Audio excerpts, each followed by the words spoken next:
वालेकुम मेरे प्यारे और मोहतरम नाजरीन, मैं हूँ हाफ़िज़ हकीम शब्बीर अहमद।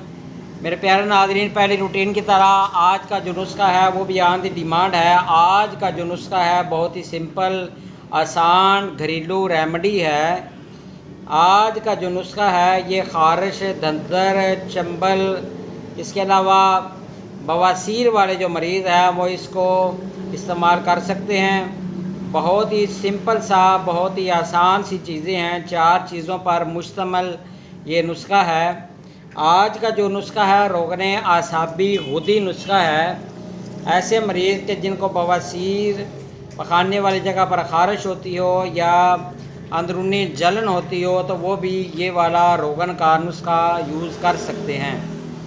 बहुत ही सिंपल चीज़ें हैं, देख लें। नुस्खा ये है, पहली चीज़ है रोगने तिल, दूसरी चीज़ है शीर मदार, तीसरी चीज़ है रोगने तार पीन, चौथी चीज़ है काफूर।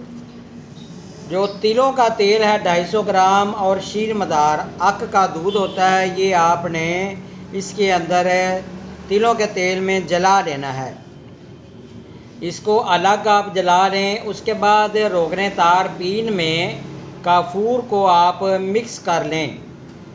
तो बाद में जो रोगने तिल है जिसमें आपने अक का दूध जलाया है उसको नीचे उतार लें।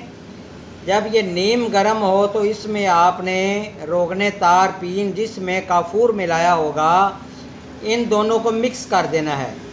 एक जार में महफूज कर लें। तो ये इस्तेमाल के लिए आप इसको महफूज कर लें, तो इसके बाद आप इसको इस्तेमाल कर सकते हैं।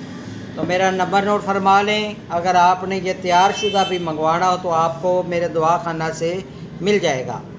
0343 416 7476। अल्लाह हाफ़िज़ मेरे प्यारे नाज़रीन।